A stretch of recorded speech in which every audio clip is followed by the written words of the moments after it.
Good morning, and welcome to another edition of Career Lab. This is the podcast where Master Career Counselor Julie LaCroix and myself help people get situated in their careers, learn more about how they can improve things at work, transition from one career to another. And we also have lots of special guests who are experts in a number of career-related topics, and we love to have them on because they really help us. So without further ado, I'm going to say good morning, Julie. Good morning, Joel. It's great to be here and nice to see your face. Yeah, it's great to see your face too. Even though we're separated by a little distance, I feel like when we come on screen, we're absolutely together. There's never a distance between us, Joel. Great to have you here and great to do the show. I know the last few podcasts we've done have had a great reception. Remember that you can always find Career Lab on Apple Podcasts, Stitcher, any place where you normally get your podcasts. We are there and available. So let's get to the show this morning. It's going to be very exciting. We have a special guest who's a colleague of Julie's and mine. His name is Gregg Ward, and he is a specialist in the topic of respect at work, which is a topic that's been getting tremendous play lately, and very important too that we talk about this. So like some of the other guests we've had on Career Lab, we like to bring special guests on who are content experts and who can help us explore their particular areas of expertise. So without any further ado, I'm going to ask Gregg Ward to come. I'm excited, aren't you, Julie? Very. I haven't really caught up with Gregg in a while. So and we are going to catch up with him right now. So we'd like to welcome our very special guest, Mr. Gregg Ward, to Career Lab. Gregg, good morning. It's wonderful to see you again. Good morning. It's wonderful to see you both. Thank you so much for having me on. Thank you for coming on the show. We've had a lot of very significant content experts on Career Lab over the past 7 or 8 months. We've changed our format to not only having callers who have career problems, but also content experts who share with us their tremendous and valuable expertise. And Julie and I were talking, and we were thinking, boy, wouldn't it be tremendous if we could have Gregg on? Because, you know, the topic of respect is so critical these days. And I read your posts and keep up with everything you're doing, as you know. So we were really excited with the opportunity to have you come on this morning and join us. Thank you. It's my pleasure. I've been doing great. Other than a tennis injury, which laid me up for 10 weeks, I've been doing pretty darn good. I'm extremely busy. As you said, it is a time where respect is challenged, and I'm getting a lot of calls and doing a lot of what we're trying to do is a lot of good work with a lot of different organizations. Great. Well, Julie, of course, is America's Career Counselor. She's here to ask you some questions, as I am, and to talk about a number of things in your work. I went through a lot of your work this morning in preparation for the show, and I was able to pull up 3 posts that you had written that had some very interesting content, and I'm hoping we can go through some of those. Sounds good. Okay, good. Before we do that, tell us what you've been doing. I know you've been writing several books. Do you have a new book? Yes, it's literally at the publisher right now being prepared for print. I should have it by next week. It's called Restoring Respect, and it's a how-to guide to bring 2 people back together who have lost respect for each other in the workplace. Wow. Fantastic. So the book focuses on individuals regaining respect in the workplace? Yes. A lot of times we find that when people fall out with each other in the workplace, it's often because one or the other is engaged in what the other perceives as disrespectful behavior. And there are situations where both of these people are good, decent people, just one or the other or both have engaged in behaviors that the others are upset about. And typically, the organization doesn't have an effective response to this. HR or somebody in leadership says, hey, you guys need to just get along and just work it out. You're adults, all that kind of, paper it over kind of stuff. Whereas in reality, what we have found is there's some neuroscience involved when people lose respect for each other. And if we can educate people who want to rebuild a relationship, teach them about respect and what it means to be respectful and how it's perceived and received, then we may be able to bring them back together and increase the level of respect to the point where the relationship is functional. And that's what we call the coaching for respect process. It's a 10-step process for doing exactly that. Well, we're going to be excited to read that book and hear about that. It's certainly very timely and very, very much needed. Julie, what's your sense of that? My sense is that this is a missing area in the workforce. And Gregg, it's just such a delight to see you. I don't think you and I have worked together for almost a decade. It goes way, way back. And, you always had so much great input. And I love that you put your needle on this part of the record.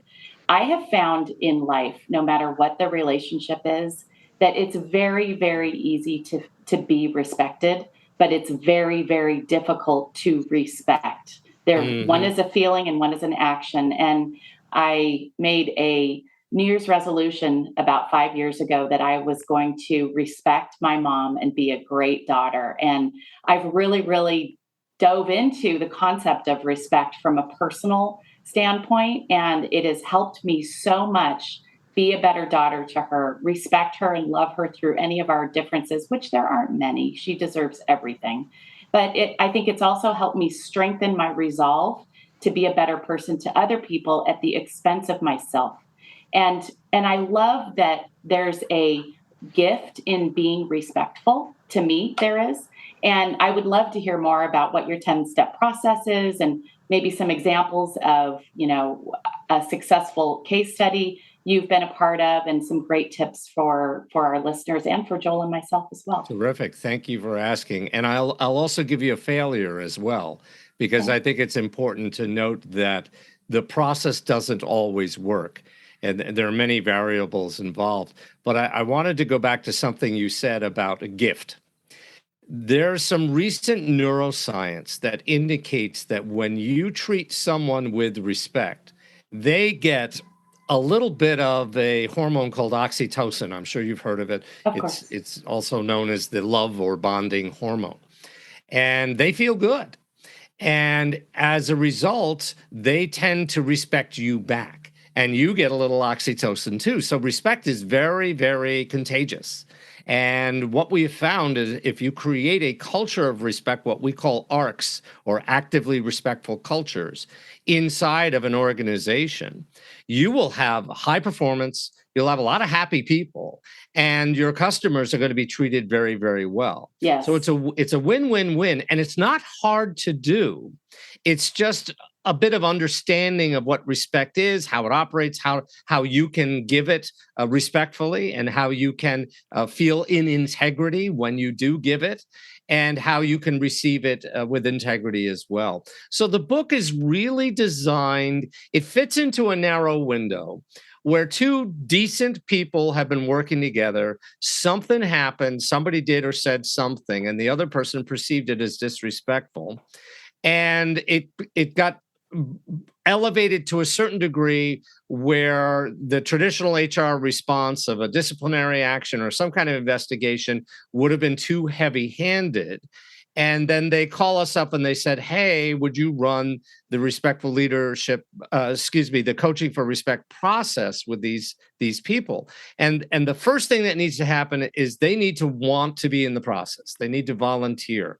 It's based on alternative dispute resolution techniques, mediation, some psychology, some neuroscience, and some executive coaching and facilitation techniques. It's kind of a wrapped all together kind of process. And they have to want to be in it. They can't have a sword of Damocles over their head saying, if you don't do this, you're going to go through a disciplinary process. It has to be a volunteer situation. And then it's really about individual coaching. We talk to them about the concepts around respect, the neuroscience of respect, and so on and so forth, and start to educate them to the point where they understand that respect and disrespect are feelings as much as anything else. They're not necessarily based on any cognitive, rational thought. They're feelings based upon our very primitive reactions to the way people treat us. So once they start to get educated on that, and once we explore the what happened, the incidents that occurred, and the impact that they had, we tend to find people are very surprised and they didn't get it, and that they were so unconscious to their feelings that they eventually come to understand what happened, how it impacted the other person. And many times, if they're a good, decent person, they want to apologize. And we have a process for that as well. Eventually, after coaching individually, it usually takes about 6 weeks of individual coaching. And of course, HR, leadership, and legal have to sign off on this. Once the coaching has come to a conclusion and they've identified what they respect in the other person and what they're willing to change in their own behavior, then we bring them together for a joint session. And it's an informal session. We don't sit across the table. We simply sit around in a circle or in comfortable chairs, and we have a conversation about what they respect in each other and what they're willing to change and the commitments they're willing to make. And if I've done my job properly in the individual sessions, the joint session goes very, very smoothly. There are times, and I wanted to tell you that there are times where it has failed.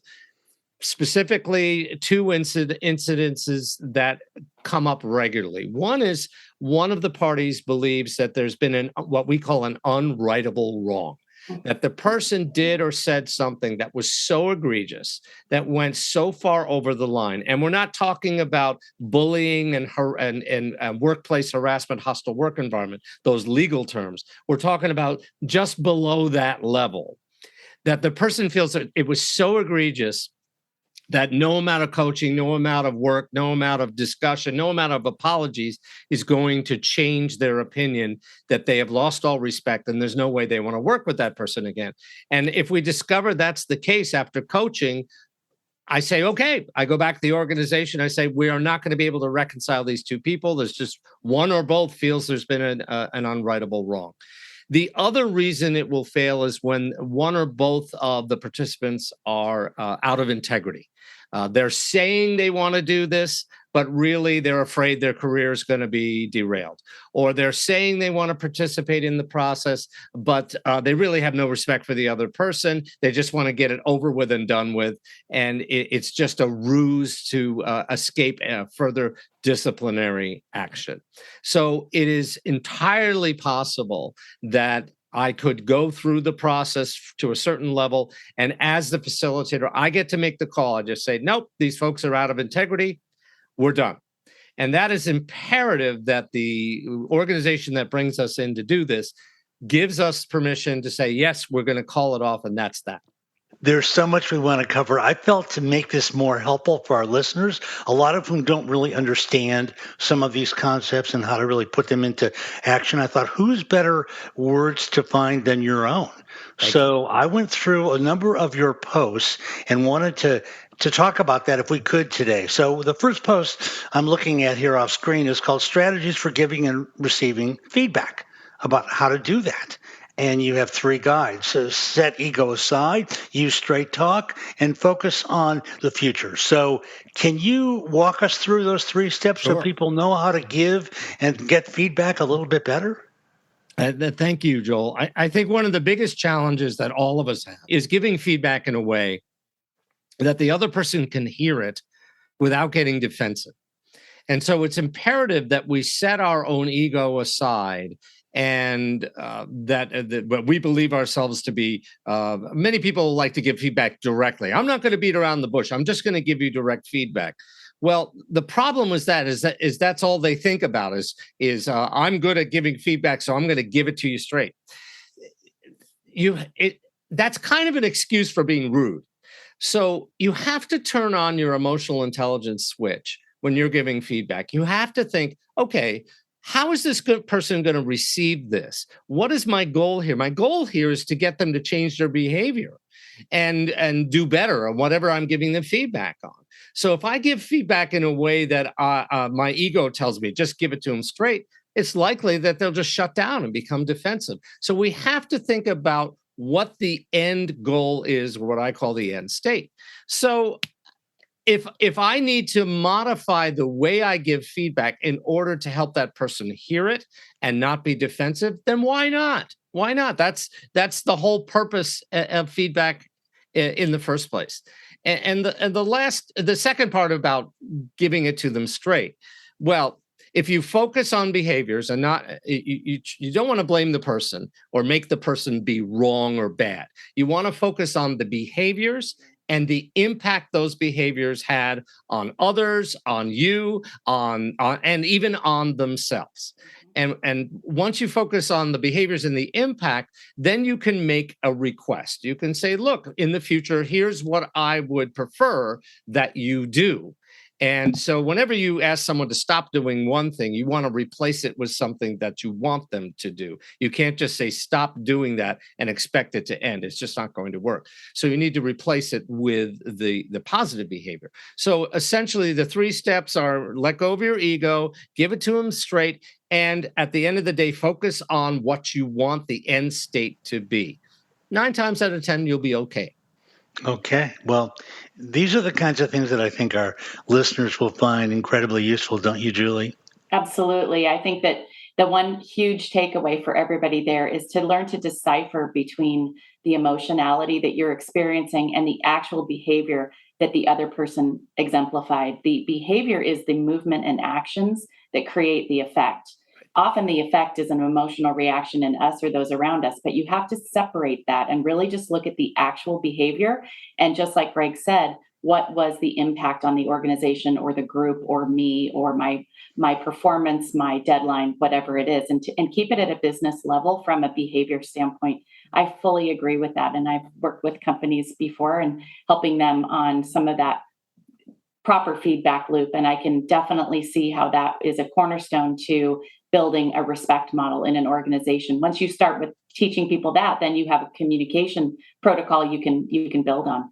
Absolutely. And if I might add, when someone becomes defensive, which they often do, one of the things I find works really well is tell them what you respect them for. What do they contribute that is respect worthy, that is of value to the organization? Right. So you can give you're not papering over, you're not, trying to schmooze them. You're just saying, hey, this happened. I do respect you for all the things that you bring to the table. And I'm hoping you can find a way to change this behavior. And here's how we suggest you do that. 9 times out of 10, when I don't know a person who doesn't want to be told what they're respected for. Correct. And again, the neuroscience tells us that even if you're giving them direct feedback and you tell them what you respect them for, they will be better able to receive the feedback and take action. And I think there are a lot of people who think they know what they're good at, but they're not often told. No. And so that feedback loop alone can really surface some complementary conversation that is flattering and helpful to an individual, not necessarily designed to feed their arrogance or ego, but supportive conversation like that, pointing out people's strengths is, I would agree, always, always, always a great way to lead, and a good reminder for all of us in any relationships that we're having in any of our lives that could use a little bit of support. A little compliment goes a long way. It sure does.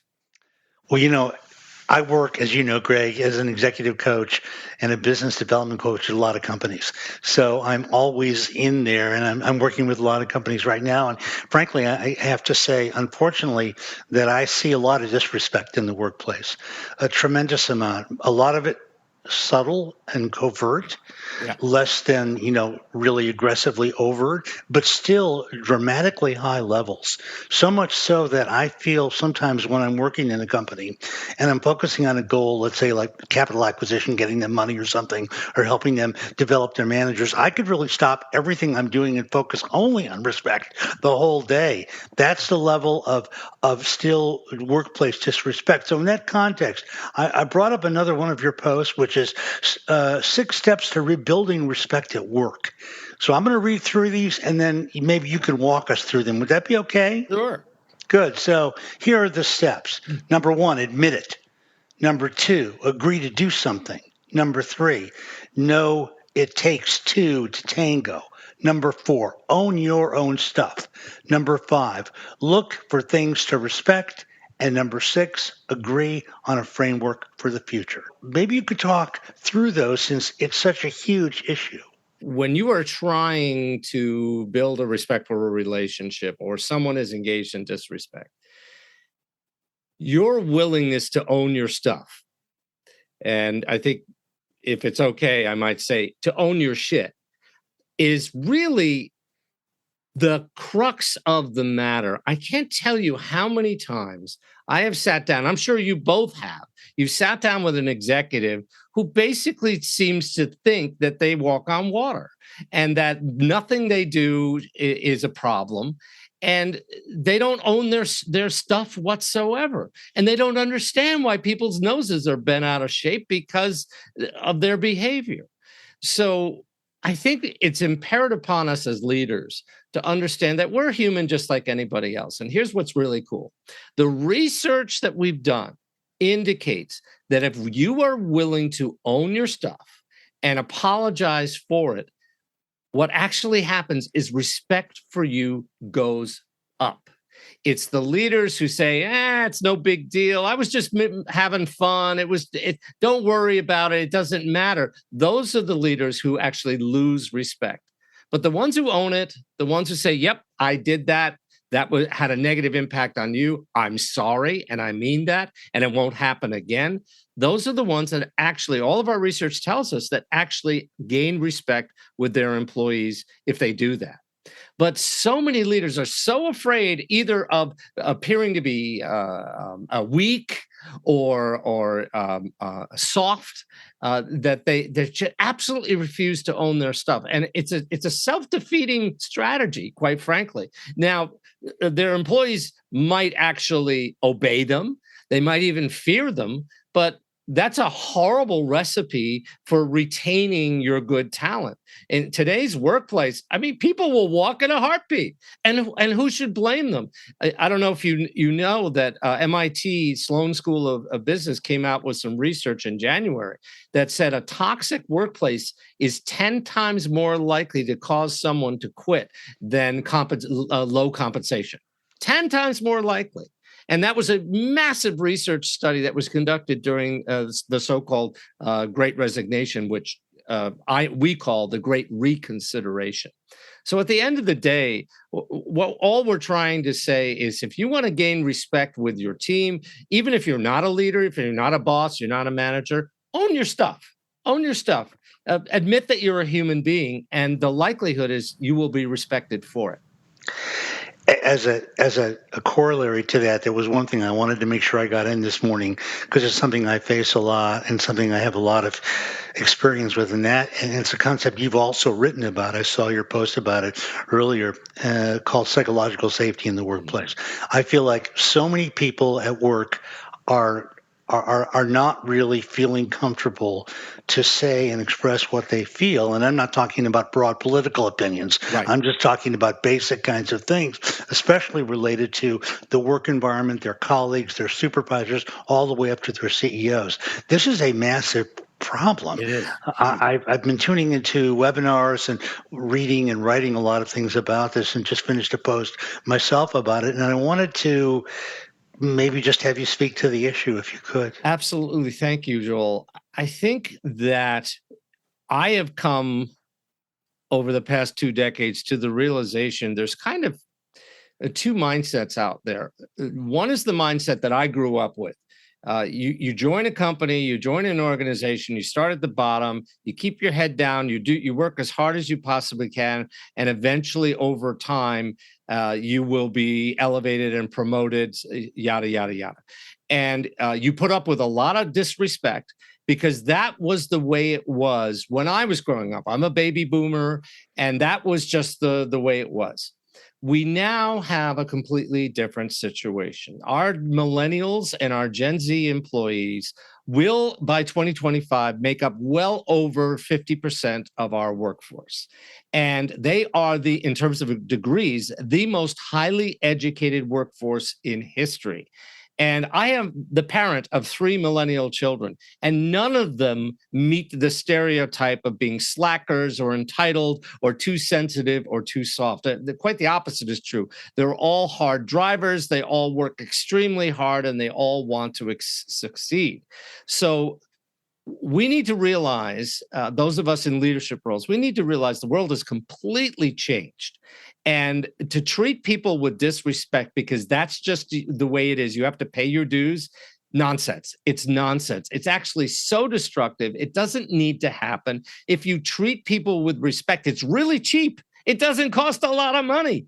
And it has enormous positive outcomes. So this old kind of mentality of treat people badly and they'll grow a thick skin and everything will be good and they'll make it through and succeed in this tough world, nonsense. It's horse manure. It's horse pucky. It needs to die. And we need to realize that respect and respectful leadership are really, really valuable and great ways to lead companies. And the data is out there. We are always looking for the data because, there's those skeptics out there. Show me the numbers. Show me the proof that this namby-pamby respectful leadership stuff really works, or it's not just a bunch of snowflakes whining. I got the proof. I got tons of proof. I could show you company after company where they practice what we call actively respectful cultures, and it really does have bottom line impacts. Hey, Julie, what do you think? May I give an example of something I saw happen with my own two eyes about 3 weeks ago? Great. I was at a retreat with a gentleman who is a subject matter expert, built a business. He's up to 150 people, one of the most well-respected men in his industry in the regional part of the country where I live. He's got a thick skin and he is not a people person. He told me a story. He said, I have learned to acknowledge my employees and see them for who they are. Because when I went through some leadership training just 5 or 6 years ago, so he's been in business for 30 years and literally the top dog in the industry here. He said, I was going through some leadership training and we had a physical event, like we had to climb a ladder or get over a hump or something, they were doing some kind of physical breakout. And there was this woman who was very short, a little bit heavyset, and it was going to be difficult for her to physically make it over that hurdle. It wasn't a dangerous thing. He said to himself, all right, I'm just going to try it out. And he looked at her and he said, I really hope you make this. I would really like to see you pull from inside of yourself and get over that wall. And she looked at him, she said, okay. And she grabbed everything from inside of her and she made it over the wall. And he said, I just sat there and watched my words make magic. And he said, I didn't even mean what I said. I just tried it. And I realized that holy moly, I have the power to change my entire organization. And that moment of faking it until he made it, like the behavior came before the emotion, and owning it and getting over it and trying to put your ego aside, that's all a very emotional task. I mean, that's difficult for us to do. But in his case, he put the cart before the horse. He's like, I'm just going to try it and see if it works. And it did. And now he does that exact same leadership training within his organization and goes out of his way to make those personal connections, even though they're not as important to him. His eye is on the thinking of the business, the future, the focus, the strategy, the leadership, the industry penetration and whatnot. But he carves out that space deliberately to develop in himself the ability to connect with people in his organization a little bit more and make a much bigger difference. So what he's found is that a small investment goes way beyond the effort that he's put into it. Oh, true. I thought that was a great, I was so thrilled I thought, gosh, this is going to come in handy knowing this somewhere. And here it is. Gosh, what a great story. And it's so helpful and inspiring. It does make me want to ask you, Gregg, and you as well, Julie, what I see on the ground as an executive leadership coach, and especially as a business development coach and consultant, is that there are so many good resources for excellent leadership, the ones that you provide, Gregg, and so many out there. And yet there are so many business leaders who are still pretty primitive. I hate to say it, but it's really true. And it's toxic for their work cultures, as we all know, for a variety of reasons we won't have to go into or have time to on this show. But it's so striking. I'm working with a company now where, I can just see that this is a huge problem. And I'm wondering what both of your thoughts are about that. Why, with the level of penetration of excellent leadership training programs available, so many leaders are still very, very primitive and problematic. I think it's a powerful question. There's many roads to explore on answering it. I will say that in my work, the leaders I meet, they were raised with two types of leadership styles that they were told that were successful. One was command and control. Do as I say because I'm the boss. And how many, I always ask this whenever I do a keynote or a seminar, I say, how many of you were raised by a mother or father who said, do what I say because I'm your mother? And, all the hands go up. So command and control leadership style is very prevalent and very common. Now, in the military and in police and firefighting, we need that. That's when lives are at stake. Yes, we need people to take charge and tell people what to do. But when it's not urgent, our research tells us that roughly 90% of us would rather not be commanded and controlled. We'd rather be respectfully asked or said or told, okay, here's the goal. Go. We trust you to do your work. You know what you're doing. Go meet the goal. And that is a much more respectful approach. The second leadership style is called carrot and stick. And carrot and stick is also very successful in sales organizations where you're told, hey, if you meet your sales quota, you will get rewarded. But if you don't, you're going to be in trouble. You could lose your job. Now, I worked my way through college selling subscriptions to the Boston Ballet, and I have the gift of gab. I could sell ice to Eskimos, and I was their number one salesperson summer after summer after summer because I understood that my deal was carrot and stick. The more I sold, the better I would do. And I was very successful at it. But most people, again, find carrot and stick is a very simplistic, like you said, Joel, a primitive way of leading people. And it doesn't take into account that many of us want to do our jobs to the best of our abilities, regardless of how we're compensated or rewarded. It's not always just about the money. And I think our leaders sometimes lose track of that. They think, oh, okay, if I pay them more, then they'll step up more. No, it's not like that. It doesn't work that way. What I found is that in a few organizations is that you have a leader who has birthed a really amazing idea and continues to lead the strategy and doesn't really know how to manage the people or doesn't have the time. So they drop in a middle management layer. And unfortunately, they don't realize how much toxicity that middle management creates just because of its strategy, and it becomes hidden from the senior leadership team. So what happens is you drop in people who carrot and stick, as you call it, which looks really good to the senior, to the executive or owner in this case. And it looks like performance, but those two or three or four people in middle management are extremely competitive with that carrot and stick. Right. Whereas, the owner, all he or she sees is progress and good and positive. And below, the worker bees, those ones who enjoy the carrot and stick, like you did selling tickets to the ballet, memberships to the ballet, they do very well. But then like a third of those others feel very off put by it. And it creates a really, really bad company culture, a major injury, a major bruise. And the senior person at the very tip top, the owner, never sees that because that feedback is not, there's no feedback loop for that to get up because the performance is there.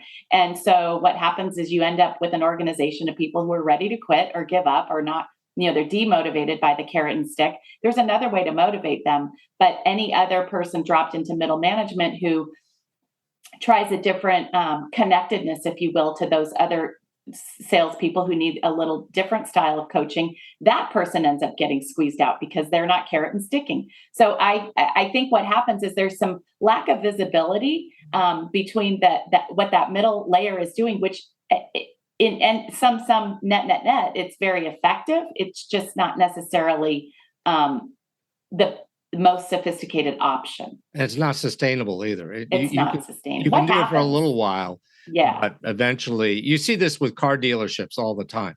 They bring in people, they're highly motivated at the beginning, they sell, but then there's this constant pressure. And after a while, it all falls off. And so they get rid of them all and start again. Right. Okay, well, let me jump in early to manage time. Greg, to go back to the main body of our listeners and move away from the leaders for a moment, you had a great FAQ on one of your posts, and I'd like to ask you a few of these questions that you can share with our listeners. Question: do I have to respect someone's opinion even though I don't? No, you don't. And this is difficult.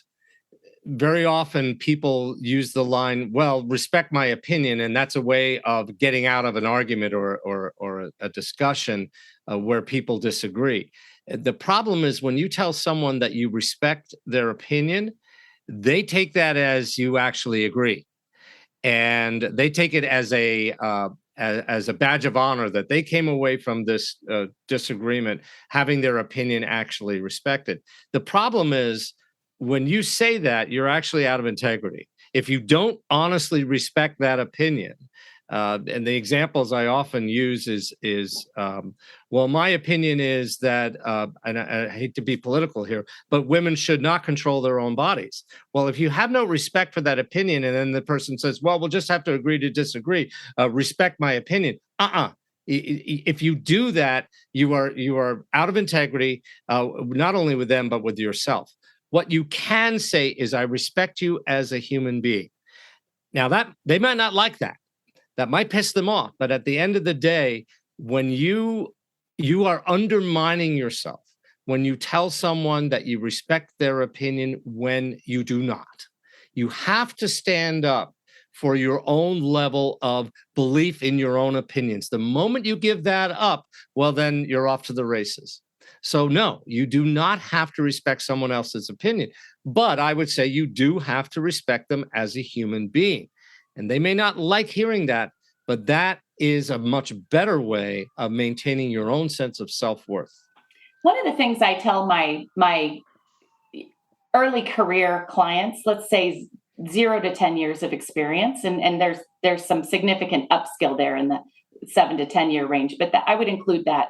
Let's just call it the first 7 years, is watch and learn from other people's mistakes. Be careful what you say. 2 ears, 1 mouth, listen twice as much as you speak. And it's okay if somebody above you or beside you is going to make a decision you don't respect. Watch it unfold and learn from it, because somewhere in another career step in the future, you will be able to make a different decision. You will have that authority to do that. So roll with it, do the best you can with those decisions, and watch it unfold. It's a learning experience for you. Don't let it be an emotional experience. Yes. How many of us have said to ourselves, after watching a manager behave disrespectfully to someone else, have said to ourselves, when I become a manager, I am not going to treat people like that. Yeah. Well, let's hope that they don't, if and when they do become a manager. My two cents on this whole proposition would be that so many of us and so many people in the world, follow along and do the things that they think will impress others, and they think will go along and will put them in a position, and it does for some people in some circumstances that allows them to function. But as Greg, you point out, they're not really acting in integrity with their own feelings and beliefs. And even though it is scary, and I think we really need to acknowledge that it's frightening as all heck to say something that is different from what is being told to you. At the end of the day, you have much more personal integrity by doing that. And this is what we need to help people get a handle on. The more people just go along to get along, right, the less they really become their authentic selves, and the less personal power they really have. That's right. So I think that's kind of all right. Well, let's go on. We only have time for a couple more, but Let me just ask these from your own post. Should I respectfully agree to disagree? You can do that. Yeah, I think you can. There are sometimes where you just absolutely fundamentally disagree with someone, and you don't have to say you respect their opinion, but you could say, look, I think at this point we're going to have to respectfully agree to disagree and let it go, because it's not being productive discussing or arguing about this anymore. So the answer is yes, you can respectfully agree to disagree. Can I say something on that? Yeah. I think you can too. There's a step in there that I've used before, and it's actually resolved a lot of problems, because I think of myself as a relatively intelligent person. And if I'm in a conversation with a person who I also believe is a relatively intelligent person, and we have a disagreement and we can't resolve it, I have said before, wait, stop. If we're not agreeing on this, one of us is missing a piece of information. Because if we both saw all the information, we would share a perspective, not have competing perspectives. What am I missing about what you're saying? And then I opened that person up and I said, what do you mean by that? Just talk about that for a minute. And she opened it up and started talking about it. And what happened was the nomenclature that she was using to call what she was talking about is different than the nomenclature I assigned to it. So I thought she was talking about a completely different thing. All I had to say was, oh, what I called that is this, because where I come from, we call it this. I understand. We'll now call it that. Okay, now I see where you're going. And it was like a mind bender that it was just a simple assignment of terms, because I'm originally from this neck of the woods and I was trying to do business in this neck of the woods, and they called it something slightly different that where I'm from means something completely different. So sometimes just a little stop, drop, and let's throw all of our marbles on the table and see which one of us is missing one is a great way to move it forward. That is wonderful. What I want to point out about what you said is it takes humility to say, I don't get it. Help me understand. And 9 times out of 10, when you're saying that to someone who you've been kind of butting heads with, when you say, help me understand, they put their professor's cap on and they say, okay, let me re-explain it for you. And they kind of dial down on the passion on, I'm going to win this argument, and more try to educate you. And it may be, as you said, just a clear misunderstanding. And when that's been cleared up, it's like, well, why were we fighting in the first place? Right. Especially when it happens with somebody who you want to be aligned with and in alignment with, because there are some, almost every single person. In fact, as a career counselor, I can honestly say every single person brings something incredible to the table. There is magic inside of every single one of us. And making that extra, if companies only knew that even the quiet ones that sit in the corner, get their job done, and don't seem to add any extra, they have so much more to add. It's always worth having that second conversation, making that extra effort to listen or open them up or communicate with them to their style. Any of the suggestions that you've given, Gregg, are wonderful, wonderful suggestions for building respect. And I respect you for sticking your neck out to really try to investigate that for us. Thank you. Sometimes it's a hard sell, because there are leaders out there who say respect, it doesn't matter that much. And my mantra is it matters a heck of a lot. It really does make a powerful difference. Okay, Gregg, last question for you from your own post. Does respect have to be earned? Yes, but not by who you think it should be earned by. In many cases, managers and leaders assume that their employees have to earn their respect. And what our research tells us is that when that kind of imprimatur is placed on an employee, they actually don't like being told by their boss that they have to earn their boss's respect.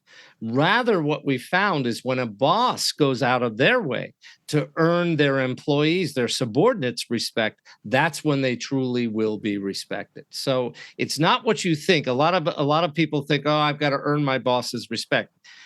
We found that if the boss makes the effort first, the relationship is much more productive and they will be respected in return.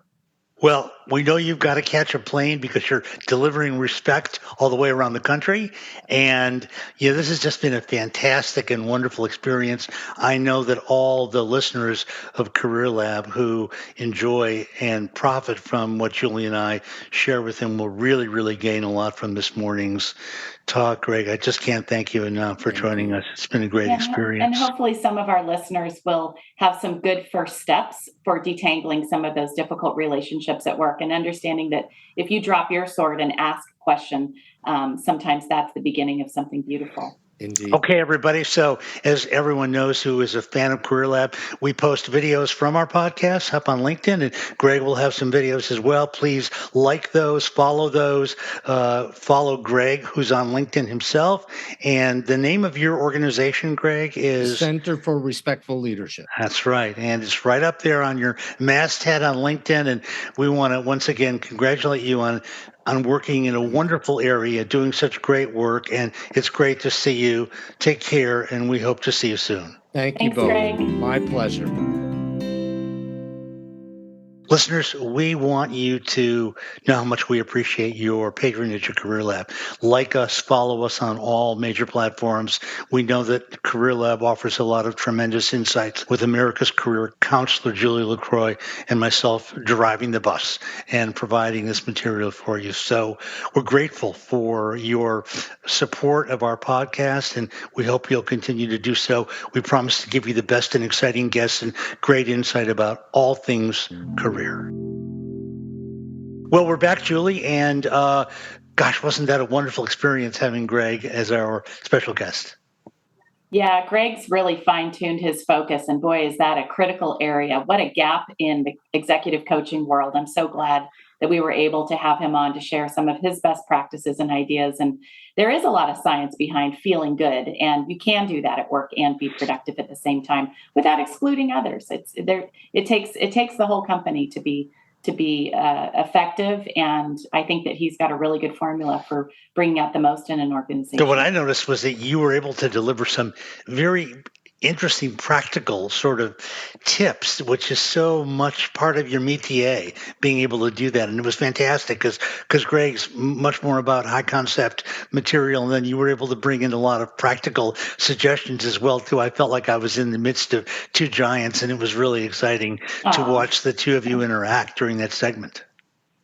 Well, thank you, Joel. And I'm sure that you could have done the exact same, because, what you and I do is really work where the rubber hits the road. And, how does an employee engage in the face of adversity in an organization? And that adversity is often competing for a promotion, asking for a raise, experiencing some kind of conflict, or fretting about an upcoming conversation where they have an ask and they're too shy or not really sure what their footing is. And, a lot of people are on their heels and they don't feel oriented and confident that they can substantiate where it is they're trying to go. And, even at the top, we see this, a lot of people, Joel, you and I have worked with so many individuals in their mid 40s who are ready to take that leadership step and have that kind of imposter syndrome. And is it really me that should take that? And yes, it is. And how do you get there? And so that's really, I think, where you and I do have so many examples of just helping people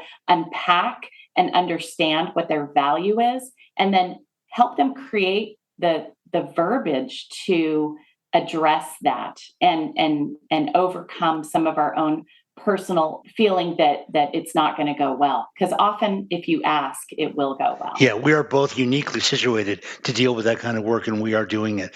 And it was interesting to hear Gregg come from the higher perspective of the general concepts of leadership and respect, because as you and I both know, a lot of people are still struggling with those dynamics in the workplace, and they do impact one's confidence, whether one's a start-out employee in their 20s or an employee in their 40s who's moving around. So there's still a lot of work to be done. But it was great to have somebody kind of inspirational like Gregg on the show. I'm always impressed that he is able to rise above some of the challenges I'm sure he experiences in his work and continue to be such a positive force for respect in the world.